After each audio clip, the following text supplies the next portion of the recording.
the Cinderella podcast, where we watch and review every Cinderella adaptation we can get our hands on, discussing the same story over and over until we slowly go insane. I'm Liv. And I'm Talon, and today we watched Happily Ever After Cinderella, made in 1995, which we're calling the Animated Latina Cinderella. For those of you who are having flashbacks to our Fake Mexican Cinderella, this was much better. This was much better.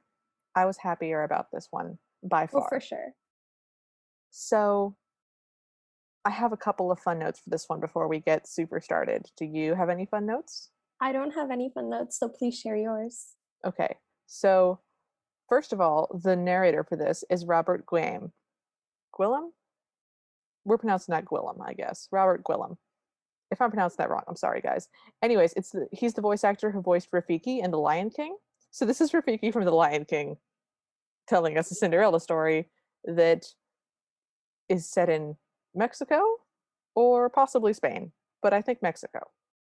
They never tell us where it's set. They call it a magnificent kingdom. They do, but she's wearing a huaracha at the end, which is like a traditional Mexican shoe. Oh, that's true. So I think it is Mexico. It could also just be made up. It could also just be made up, yeah. The stepmother is voiced by Raquel Welch. Which is bananas. Yeah. The fairy godmother is voiced by Liz Torres, who is Miss Patty on the Gilmore Girls. Oh my god. And Cinderella is voiced by Daphne Zuniga, who was in Spaceballs as Princess Vespa. So, we had an interesting experience. This was a ride. I had a very mixed experience. So how does this nonsense start, Talon? We begin with a weirdly dark, like thundery intro, and we see a castle, and we get a voiceover telling us that once upon a time in a magnificent kingdom, there was a nobleman who had a beautiful young daughter named Cinderella. It appears that that is her actual name. He is a widower, and he married another widowed woman of high society who he hoped would care for his daughter when his work required him to leave for, it doesn't say how long, but he's gone the entire time. Yeah. He doesn't die in this. He's just not there. Well, it's not stated that he's dead. Yes. Is that not what I said? That's absolutely what you said. I don't know why I said that. Cut all of this. I'm a dum-dum. So, while we're getting this voiceover, we're also seeing Cinderella and the stepsisters and the stepmother. The animation on this is bizarre. The version that we found was uploaded to YouTube, so it was a little bit pixelated and choppy, which I'm pretty sure is just an artifact of how it was uploaded to YouTube. But the animation style is really strange. I have in my notes that it looks like Aladdin, but terrible. It looks a little bit like the style that they used for the Proud Family, if anyone remembers that. Oh, but yeah. like more angular. Yeah. And more exaggerated. Yeah, so let's describe these characters for a hot second. Cinderella has a long braid. It's black. It goes past her butt. She has sort of a heart-shaped face. She's just slender and kind of pretty. She's not dirty at all. She's wearing a brown dress with a brown apron, like a lighter brown apron, and just sandals, huarachas. The stepmother is her face is made of plastic. It's very stretchy. It morphs. It melts at one point. She's very expressive, and her expressions are like extreme. Like she's either very, very happy or very, very angry. Yes, a lot of expression on her face in a horrible kind of way. Just deeply uncomfortable to watch someone's eyeballs just melt out of their skull onto their face. It's not quite that bad, but man, it made me uncomfortable. Did the stepsisters get names? Because I didn't get them if they did. No, I don't think they were named. Wow, fascinating. Normally, we get named stepsisters. They're the most commonly named character. Anyways, so we have a short, fat one and a tall, skinny one, as we normally do. And their faces are really exaggerated, especially compared to Cinderella's. Yes. They are practicing being aggressively nice to their stepfather as he rides away. Just, I'll cry you a river of tears. Oh, yeah? Well, I'll cry so many tears that I'll drown myself. Well, it just, they go on. This is just their running shtick, is that whatever one says, the other one will agree, but top it. It's an aggressive yes and relationship. Yes. And the voiceover is telling us that the stepmother has taken good care to coach her daughters on how to behave nicely to the father while he is present. And then as soon as he rides away, one of the stepsisters is like, "Oh, thank goodness he's gone. If I had to smile anymore, my face would have cracked." And the other stepsister makes fun of her and says that would be an improvement. Yes. So the stepmother is referred to as madrasta, and they all go back into the house. And just as Cinderella is about to come into the house, La Madrasta slams the door shut in her face. Very mean. The background illustrations on this are very interesting because they're just very simple. hmm So they're not super rich and lush, but they're not too minimalistic. I had a hard time really noticing them. I did too. That's why I'm like sitting here quietly while you're talking because I can't think of a single thing to say about them. Yeah, I just they were bizarre, but not in like a noticeable way. At one point, I noticed there was a fence, and I was like, okay, that's a fence, and that's it Yeah, for background. yeah, the backgrounds were completely forgettable. So we cut to the palace. Well, Oh, do we so the not? narration tells us that Cinderella was overworked with endless chores and she never complained, which I have questions about. Right, that's correct. We see her washing laundry, a very, very large blue dress with lighter blue polka dots, and hanging things out to dry. You guys know this stuff. You know that Cinderella does chores. We can move on. Yeah. So we get now the palace where the king and his son are talking. The king is a tiny man who is not fat. He's a thin man with a little goatee. He is wearing the most massive sombrero that has ever existed in the history of the universe, and a weird cape thing. I think as the king, you just get the biggest hat. That's how it works.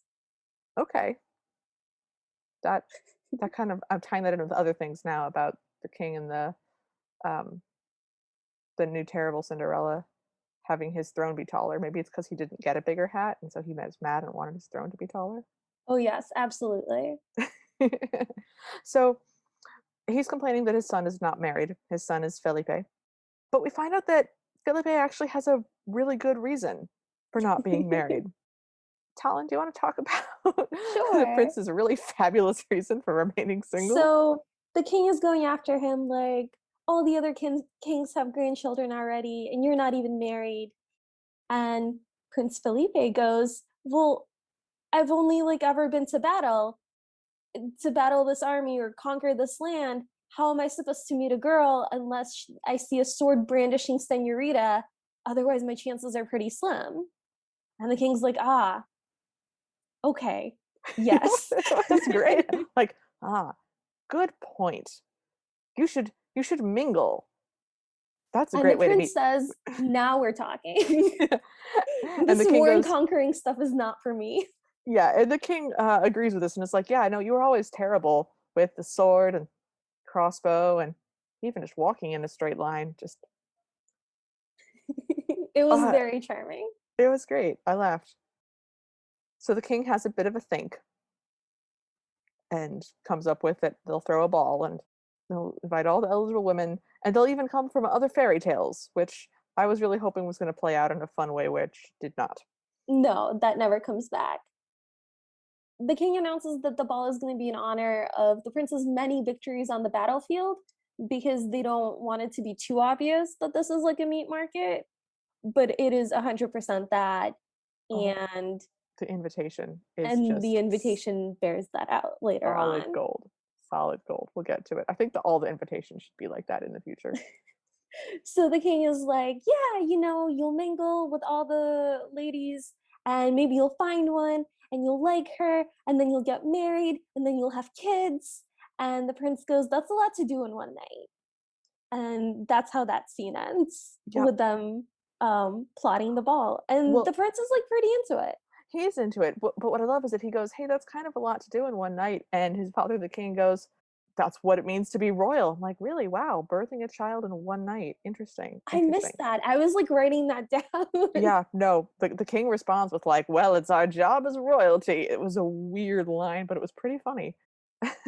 So, we then cut to somewhere. It would be nice if there was an establishing shot that let us know where we are now, but there's not. The outline of a mouse, an invisible mouse, runs up a staircase. It turns out that it is gray, but it was a gray mouse badly animated on gray stairs, so it looked invisible, and I was really confused for a long time. I couldn't tell there was a mouse. I just heard squeaking. And it was like, is there a squirrel in the house? What are we doing? What's happening? Yeah. It gets caught in a trap, its tail gets caught, and we find out now that we are at Cinderella's house because Cinderella shows up and releases it. And And she specifically says that it's her stepmother's trap. yeah, and so she says, "Go away, you'll be safe," or something, and it runs away, but then stops and bows to her, As like mice mice do. do. And so she's bringing tea to her step family, and they're hollering at her because the door is being knocked on enthusiastically, and she's not answering it because she's in the process of bringing them tea. So she answers it, and it is the royal messenger, and he is bearing the invitation to the ball. Talon, please tell me you wrote this down. I wrote some of this down. So after the regular details of like what it is and where it is and all of that, it goes into a description of the prince as a single royal male who's seeking a single attractive senorita. He's hoping that she's kind, sincere, and willing to be queen someday. It's a singles ad. It's just a singles ad. Royal Prince likes battling such and such, likes doing this, searching for a single female, looking for a long-term relationship. I It was cute. And It I was like that so he's cute. upfront about like, you're gonna have to be queen at some point. You gotta be okay with that. Also, this is sort of what I'm like. I'm into, these 3 things just on a real quick, you know, singles ad. Yeah. I didn't write down the three things that he's into, so Me I neither. feel like I It don't know him well. it doesn't matter. The point is that he put out a singles ad as an invitation to a party, and I think that all of the party invitations should be singles ad from now on. I think that should be what happens. I love it. It was So very cute. so the stepsisters are fighting over just whatever they fight over. That's just sort of what they do. And Cinderella is waving at some evil lizards who are hiding under the table. I say evil lizards because they're making evil smiles at one another and rubbing their hands together maniacally. You can't tell whose side the lizards are on. They're iguanas. They're very big. They There's two change in of size. them. They change in size. But they're just there suddenly, just hanging out underneath like a table or Yep. a chair. Hmm. And I was like, what are the iguanas doing? Are we gonna Let's address that? and And we do yes, eventually. eventually. So the stepsisters are fighting over who's going to end up with the prince. Like, oh, he's going to fall in love with me. No, he'll have his hands full with me. That's because you're fat. Like, just that sort of things. And then they describe the crazy gowns that they're going to have. And the fat one is like, I'm going to have a gown that's pink with red polka dots and orange stripes. It's the one that I wore at my quinceanera. And the tall one is like, I'm going to have blue with peacock feathers and bright green sequins. And they're this is I actually wild. wrote down the actual thing she says. Oh, did you? Good, because I I did not. did. She wants green stripes and peacock feathers with a yellow daisy print and purple glitter. That reminds me of that one prom dress that we all tried on that one time when we were all trying on prom dresses that looked so dumb on you and our other friend, and just insane, just green and pink and orange and teal floof. And so y'all both tried it on and it just looks stupid as hell. And I tried it on and you were both just like, that looks okay on you. Yeah, it like weirdly worked. Yeah. But anyways, that was the only thing I could picture was just like that dress. So Cinderella asks if she can go to the ball, but her voice has been pretty normal up till now. But she delivers this line like she's been stoned, like she's drugged. She just, "May I go to the ball?" Just she sounds like she's been sedated. I didn't notice that at all. I have Oh, no idea what you're talking a about. couple of times she just delivers a random line in a much lower and slower tone of voice, and it was always really confusing for me. Huh.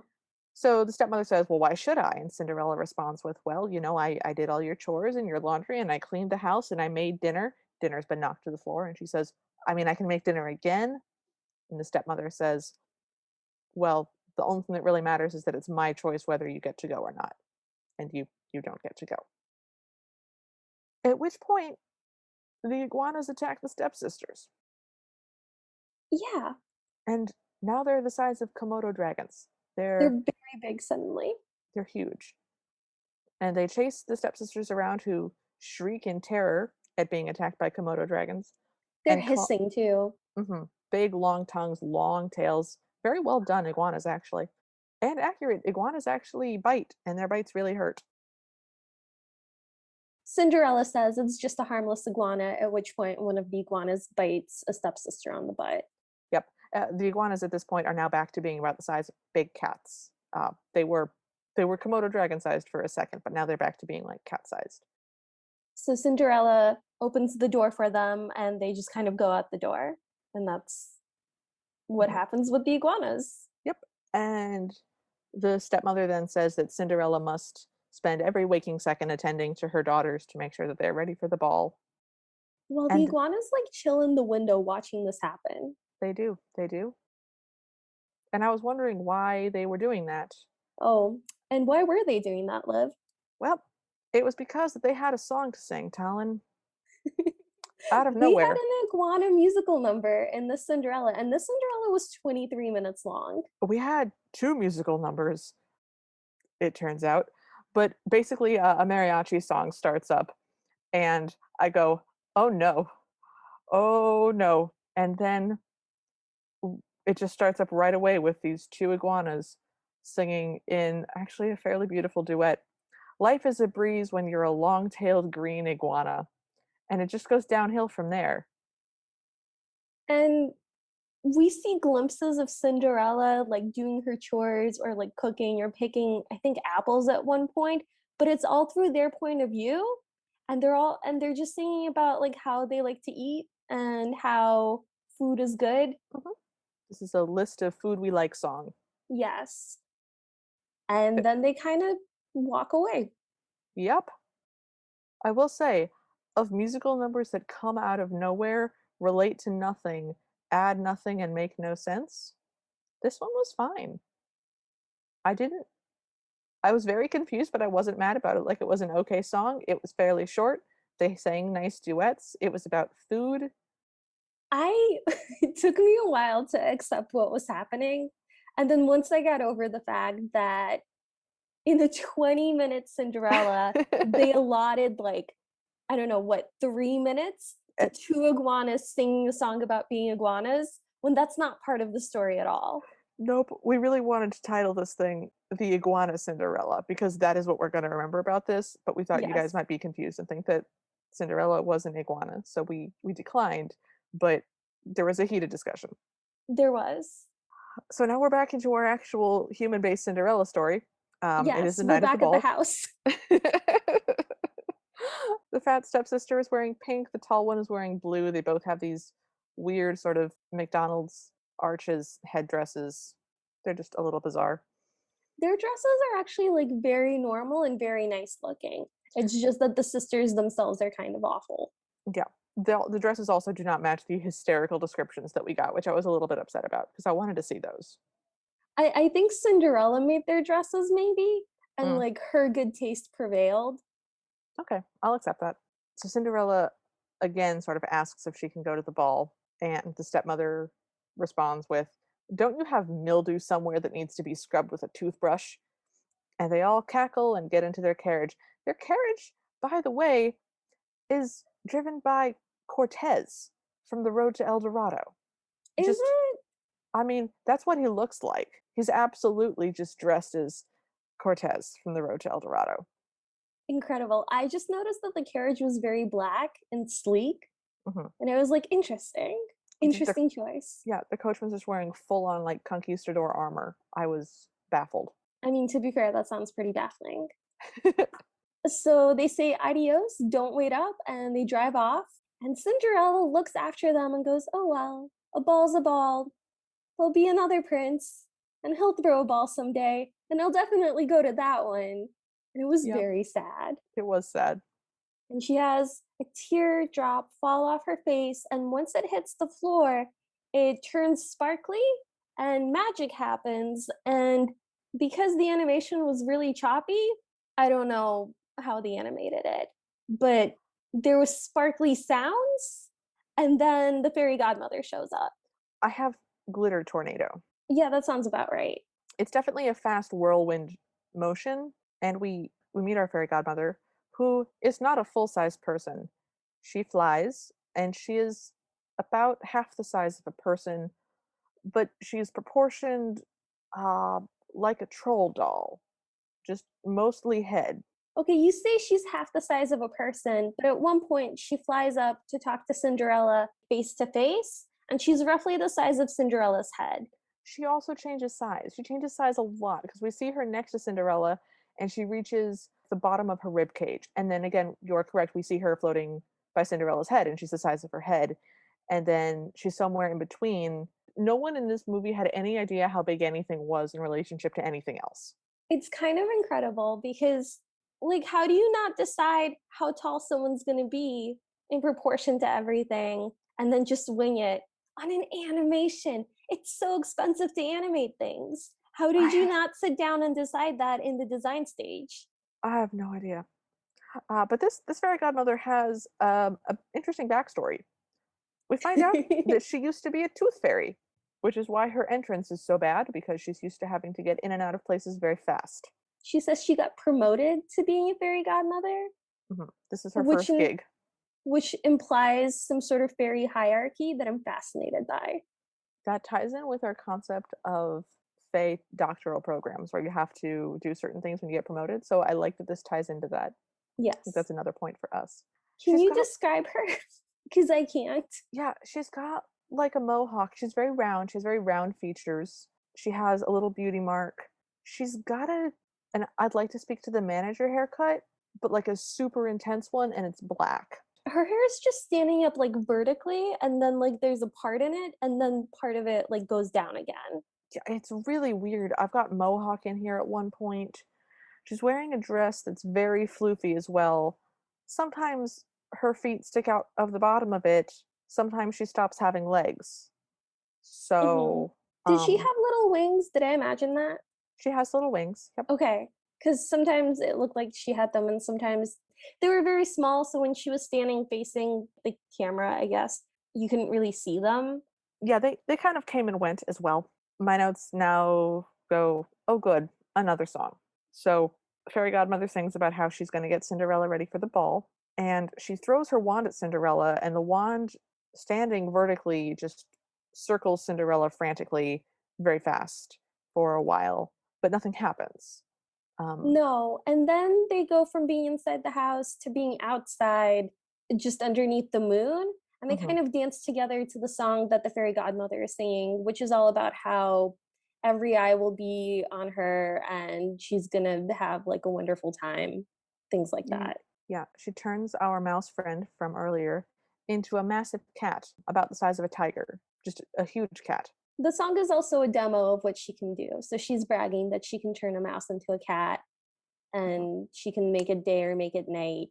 She Yeah. can make a candle into electric light, which I This understand that that rhymes, but I weird, was weird choice. she also turns 3 fleas into a mariachi band, which I was really concerned by because our fake Mexican Cinderella had fleas turning into donkeys, and I was really concerned that that was gonna come back, so I was on the edge of my seat for a couple of minutes. Then we turn our cat back into a mouse, so that whole thing was pointless. We didn't need that.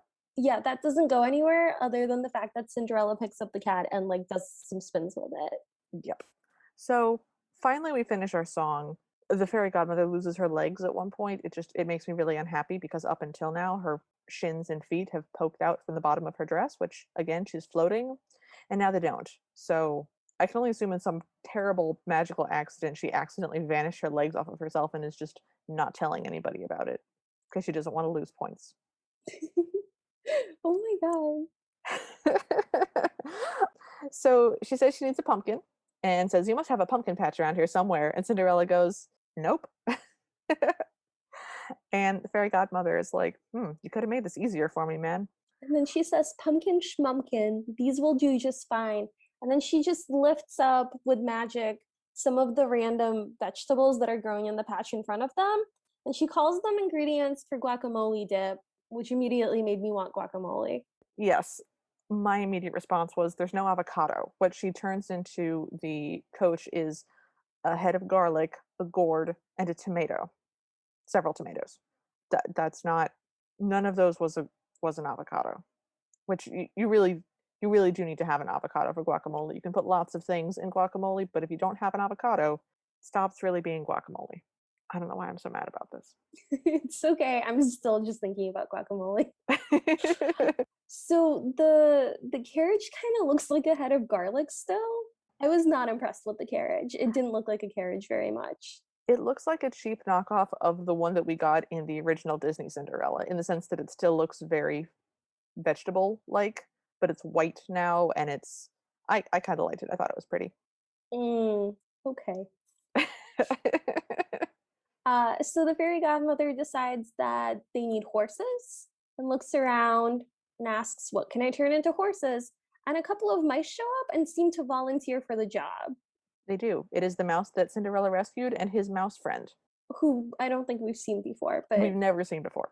and then she decides that they need a driver and a footman, and the camera pans to the sleeping iguanas, and Cinderella kind of giggles and is like, "Yes." I was really happy about the iguanas. I was really concerned there were going to be fleas. However, I stopped being happy about the iguanas immediately because they get turned into iguanas who are wearing fancy footmen uniforms, but they're still iguanas. They just became bigger and they walk on their hind legs. And we only saw them for a second because they popped onto the carriage during their transformation and just panned past them. And I They're just still couldn't process what I was seeing. Me neither. Like they're still lizards. We see them later when she's arriving at the ball and leaving, but they still have tails. They're Mhm. still They're green. 100% just big green lizards wearing butler outfits. So that was such a bizarre decision because the mice turn into horses. The mice don't turn into big mice. The horses look very normal. Yeah, they just look like horses. It was fine. So then the fairy godmother says, "I'm saving the best for last. Let's see your beautiful ball gown." And she waves her wand, and we see Cinderella, and Cinderella is wearing a full on 15th century suit of armor. And she And says, "Could we try something a bit dressier?" and the fairy godmother goes, "This is a leftover from my nephew's birthday party." And then she swishes her wand again, and Cinderella's wearing a pink ballerina outfit. And the fairy godmother goes, "Oh, I know a ballerina who's very mad at me right now." Does that mean that she magicked the clothes off of the ballerina somewhere?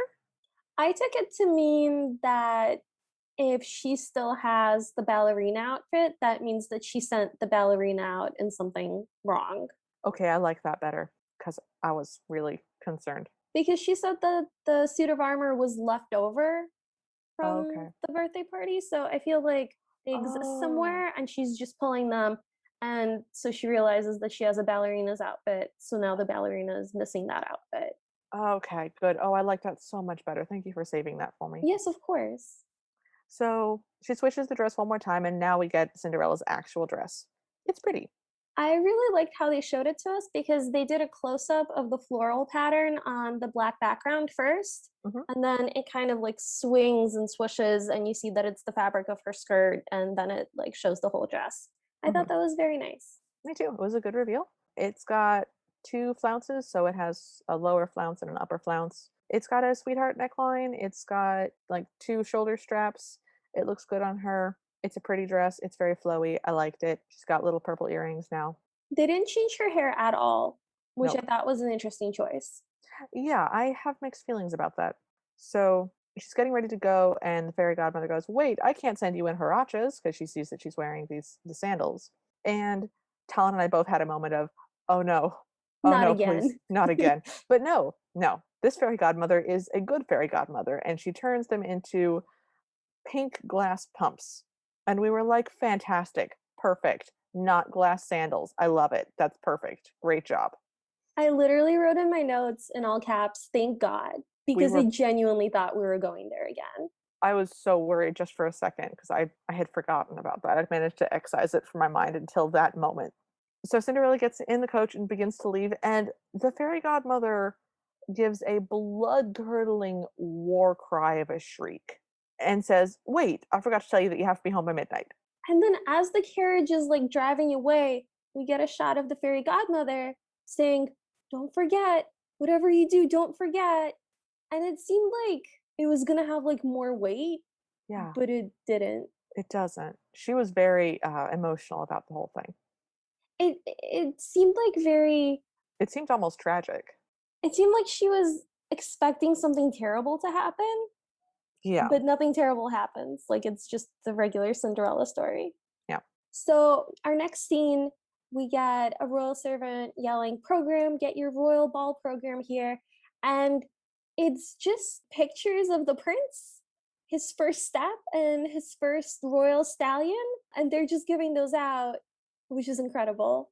yep, There's a party, and because the animation was really jerky, we don't really see a lot of the people at the party, and I can't really describe them, but they're all like very different from each other. And I was impressed that they drew different people yes, instead of all the same people.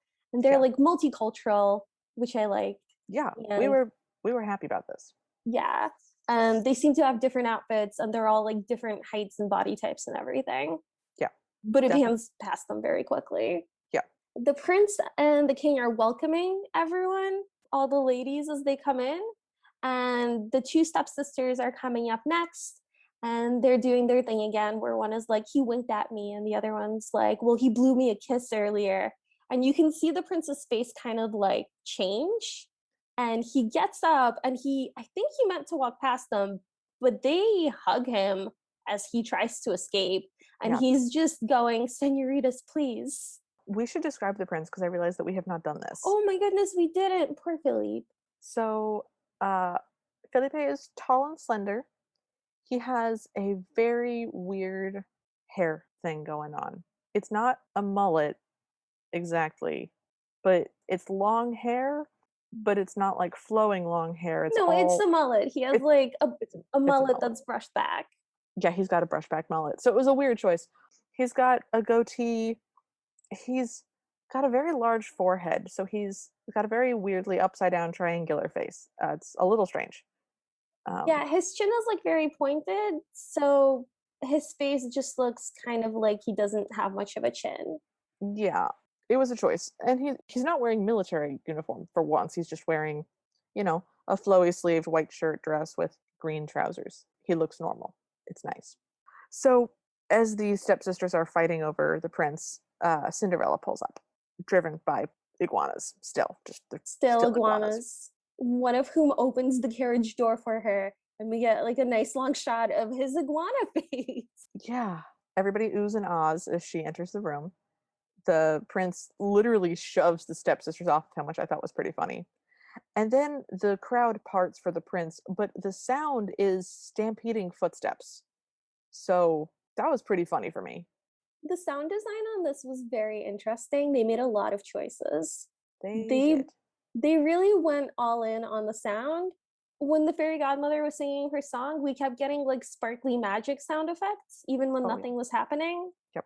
And then later on when the glass slipper falls, you hear it clink multiple times as it Oh, goes down the steps. oh, yeah. Just more times than you would expect, and it sounds like more clanky and glass like. It's It's just very weird. strange. Strong decision. Yeah, very bold choices. So the prince runs to Cinderella and grabs her hand and kisses it, and they start dancing, which is nice for a little bit because we just watch them sort of spinning from Mhm. eye level. The stepmother's mad about it, of course, and her makes her big plastic face expressions. And we continue to watch them dance, but we move into an aerial shot, at which point it stopped being fun because from above it looks like they're wrestling, and the magic of the moment vanished for me.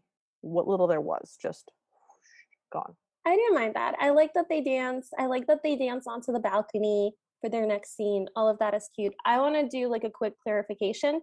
The stepmother has not does not seem to understand that this is Cinderella. Oh yes, sorry. One of the stepsisters is like, "Who is that?"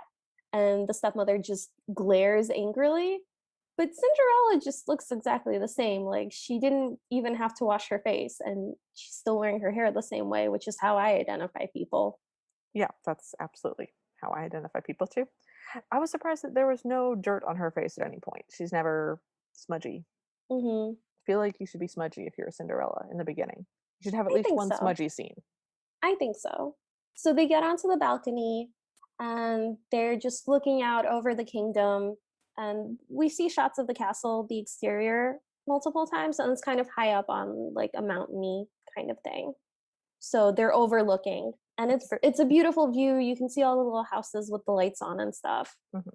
And the prince goes, "I've admired this view countless times, but it's never been as magical as it seems with you." And Cinderella tells him that everything has been magical for her and she wishes it would never end. And the prince goes, "It doesn't have to end." And he leans in to kiss her. And it was very romantic. But then the clock strikes midnight. And before he can kiss her, Cinderella has to run. And she does the whole thing where her shoe gets left behind. The prince is following her, but she gets into her carriage and makes it a good enough distance down the road before the carriage goes poof and the magic wears off. And the prince should be able to see that, but he doesn't. I have to chime in for just a second. So we get a sad shot of Cinderella in her coach, sad that she has to leave the prince behind. And we know this because she is looking out of the rear view window of the coach. Yes.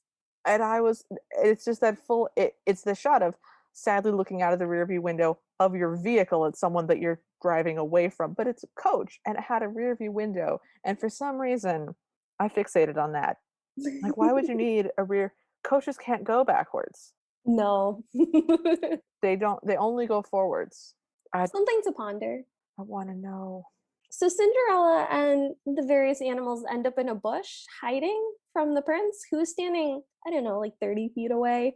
Yeah. But it works. He picks up the shoe, he looks out into the distance, and the narration tells us Prince Felipe could not rest. He would not rest, not even a wink. He was determined to find the mysterious woman whose foot would fit the shoe. So he He's formed a small army. He's clenching the shoe in his fist, by the way. He's got his hand around the middle part of the shoe and is just clenching his fist around it, which sometimes in animations they really play up how tiny the shoe is. They do not do that here. But I'm It's just a also very regular shoe. it's just a regular shoe. In fact, it's kind of largish. But I just love the concept that he's just clenching his hand around this glass shoe. I was more focused on the army bit. I was also immediately distracted by the army, but for a second I was very focused on the shoe. So I understand having lots of people help you in the search. Like that seems very effective and efficient and all those other good words. But why an army? Yep. And then the king reminds him that this isn't a military operation and not to go killing anyone. And Prince Felipe says, "I will do whatever it takes to find that woman." I There are so many implications to that pair of lines. Because Like, what is we, happening? I don't know, because we know that the prince is bad with all things military. We know this, it's been thoroughly established. But somehow his father is still afraid he's going to murder somebody. And the prince, who up until now has been like, I'm not a very warlike person, I would much rather mingle, is now like, I will murder everyone to find this girl. I just Is this your shoe? No, murder. I don't understand how you could use murder to achieve your goal here. I don't know. I don't know. I want to talk about it more. We'll have to do that in the after party. Okay. Okay, Okay. We'll put a pin in the murder. pin in the murder. So Now we go on our shoe montage, which we do at least get a shoe montage, but it starts with the most horrible upskirt shot of a very blonde fat lady with braids, and the royal shoe trier on her is gagging and trying to put the shoe on her polka dotted feet. As she's breathing heavily. It's horrible. And we are, by the way, we are directly at her crotch looking completely up. So we don't see anything we shouldn't. But the view is deeply uncomfortable. It's just a weird angle that they chose. It's definitely like the shoe trier on's point of view Yeah, as he's looking up at her, but he's anyway. it's It's I weird. The sound mixing again is a lot of just panting breaths yeah. as she's struggling to get the shoe on. When Liv said polka dotted foot, she is not wearing like a sock or a Oh, stocking. That no. is just part of the design of her foot to imply to us that her foot is gross in some way. Yes. So they just drew circles on it. I think they're supposed to be moles, probably, but They were big circles. they were big circles. Who knows? Literally, maybe they were iguanas. So we then get the rest of our shoe montage with a bunch of people in line, all with terrible feet with polka dots. And it's a line of women. They're all differently designed. We pan past them very quickly, but at the end of the line is a dude. I missed that. There's a guy at the end of the line who's just like got a full beard, but is wearing a dress and is just sort of winks at the camera like, I'm gonna marry the prince and be royalty. You gotta shoot your shot. You gotta like go for it, man. This is not the first time we've seen like guys show up and be like, I'm near Cinderella now. Like, hey man, you're definitely I not would the watch blonde. that. Me too. Why can't we have that? I would like the adventures of Cinderella who just brazens his way into a royal marriage. Oh, yeah. And then just the prince slowly realizes that he's just been living in a society that just has very strictly enforced gender roles and that he doesn't need to live so constrictedly and discovers that he's in love with this guy. That's beautiful. I would watch the hell out of that. It'd be amazing. So Where were we? anyway, Sorry. All so right. so lots of different people are trying on the shoe, and then it's a very like quick transition, but we're now in Cinderella's house and the stepsisters are trying on the shoes as the prince kind of covers his eyes because It's of all not the going feet, well. I guess. Yeah. So the fat stepsister tries on the shoe and it pops off her room and kind of pings around the room. And You know, it bounces like glass does. yeah, and somebody catches it, it's fine, nothing shatters. The shoe trier on her says step aside fat foot, which I thought was very rude. I thought that was the tall sister that said that. Oh, oh, that's so much better. Yeah, this the tall. I was like, what? No, that's the tall sister shoving the fat one out of the way. Oh my god. I literally thought that this man had been through so many like trying on things that he just like doesn't have a filter anymore. Just snapped. No, no, Wow. Okay. no. We were Tall. watching different movies for a second. Oh God. So the tall stepsister squeezes her foot in the shoe and it's like bunched up in the middle, but she got it on and she walks over to the prince and kind of throws herself on him. But then the shoe pops off again and it flies right into Cinderella's hands. And she goes, Hang on, hang the on. shadows. Yes. She cradles it like a baby. She catches it and just sort of holds it in her arms and then just sort of rocks it for a little bit. She like squeezes it to her chest. Sure. She is indeed in the shadows. So, sorry, continue. Yes. So from the shadows, she says, may I try it on, your highness? And he says, come out where I can see you. And she steps out of the shadows. And he doesn't seem to recognize her as the woman that he almost made out with, but he does see that she's pretty. So he goes, yes, you may try on the glass slipper. Yeah, that was a weird thing to include that didn't go anywhere. I wanted her to either stay in the shadows Right. or, And then you get the big reveal. yeah, or come out and he's like, oh, it's you. Or I don't know. That could have been fiction a number of different ways, but it was bizarre how they played it because they set up several things and then failed to knock down all of them. Yeah. So the stepmother says, you can't want this dirty cinder wench to try it on. And she grabs the shoe from Cinderella and tugs it away. But Cinderella holds onto it and tugs it back, Yep. which I really liked. Yes. And the stepmother was very shocked and kind of steps aside. And Cinderella sits down and she sticks out her regular looking foot, and the prince puts it on her. And then Cinderella goes, yes. Yep. Baby fist pump. It was great. And the stepmother and stepsisters all gasp. And the stepsisters are in the back now arguing about how they knew it the whole time, that they knew she was going to be royalty. Well, you only know that because I told you she was going to be a princess. Just, their thing. Hmm. And the stepmother just faints dead away. Cinderella and the prince hug, by the way, when the shoe fits. It's nice. I like the hug. Yes. We then get our voiceover again, our narrator telling us that they got married. Cinderella's back in her black floral gown that she wore to the ball to get married in. Hmm. So they get married. The king is crying, Yes. tears of joy. Presumably from happiness.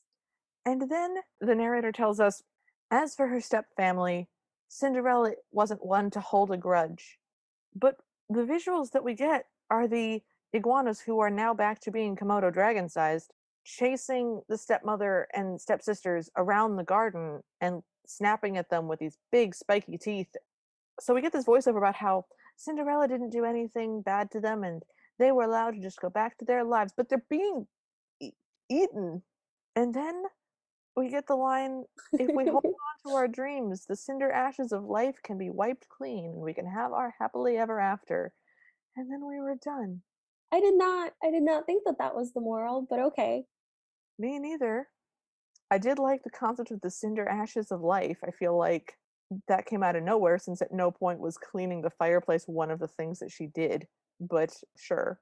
I would buy the focus on like dreams and wishes if Cinderella had had an I wish song, Yeah, but but we had to cut something to make room room for for the that iguana song. iguana song talent. So you gotta have priorities. You gotta Right, right. What was I thinking? we The most important things first. we only had 23 minutes. It was critical that we got that iguana song. And we just pan into the setting sun where the stepmother and stepsisters have been chased by dragons, presumably to be eaten. We're done now. The end. The end. So I don't really even know how to start this, but highs and lows. What Oh boy. Okay. So my high is that scene at the beginning where the king and the prince are talking about getting married. The prince getting married. mhm. Not marrying each other. That would be bizarre. And I liked that the king understood the prince's point and was kind of like, yeah, you're right. That does make sense.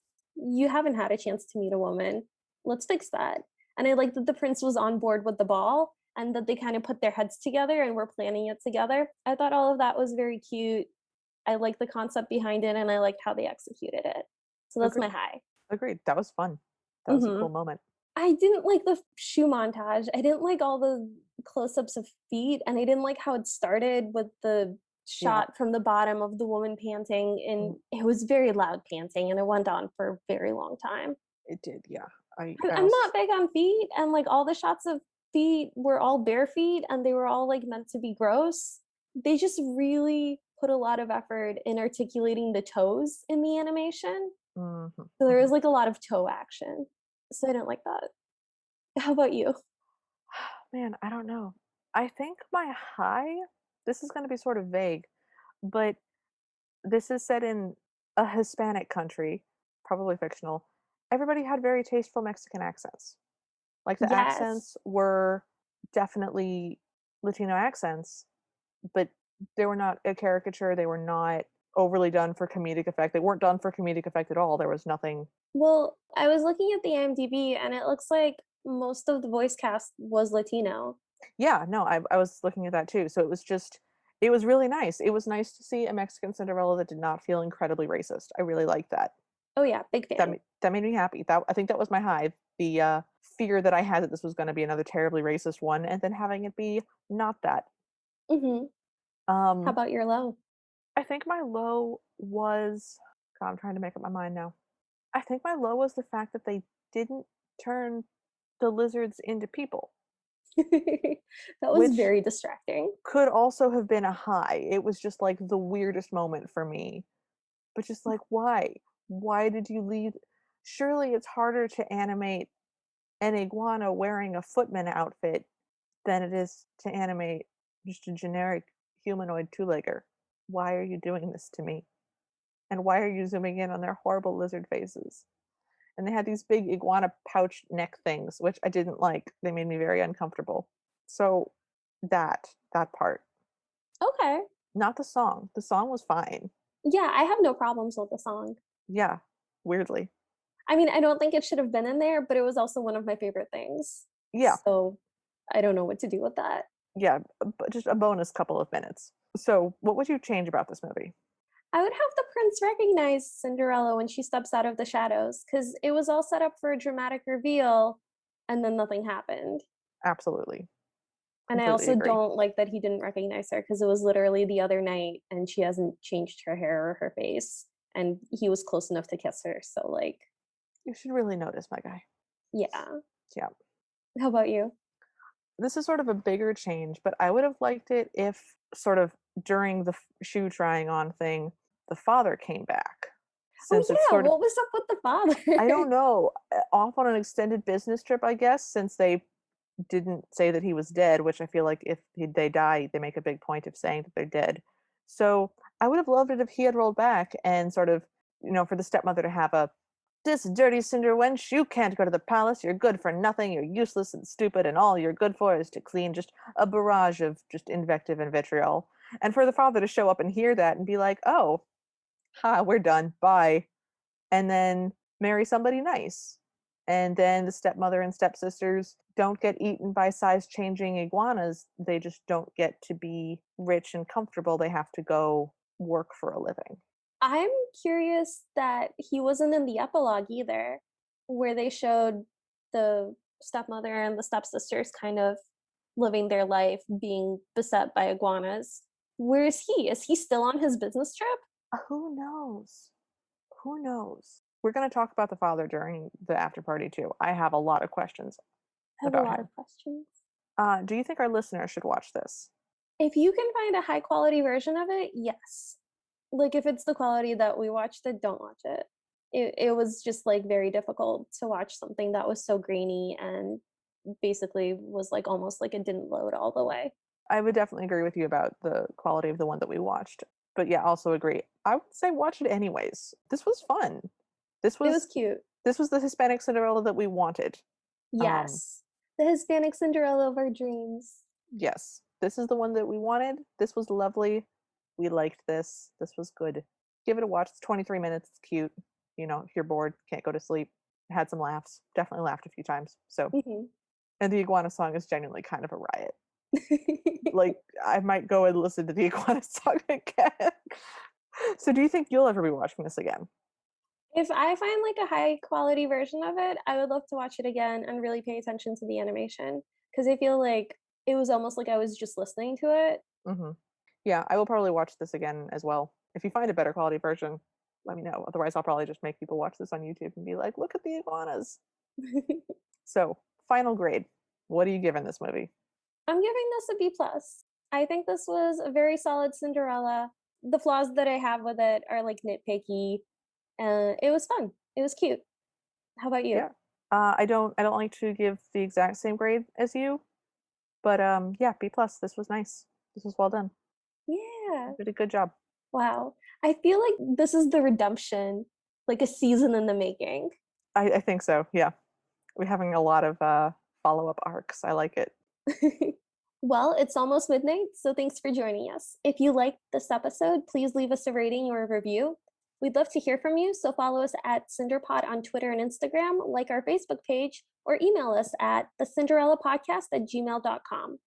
If you want bibbity bobbity bonus episodes, or to hear us discuss this week's Cinderella but with more adult questions, language, and beverages, join us in the Ever After Party at patreon.com/CinderPod. Our intro music is Bad Ideas by Kevin MacLeod. You can find him at incompetech.com. So, what are we watching next time? I'm so excited. Next week we're watching.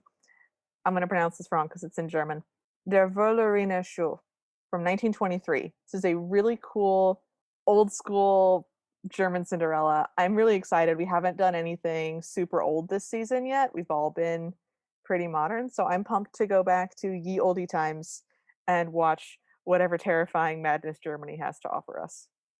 I can't wait. It's gonna be fabulous. Well, until then, we hope you have a happily ever after.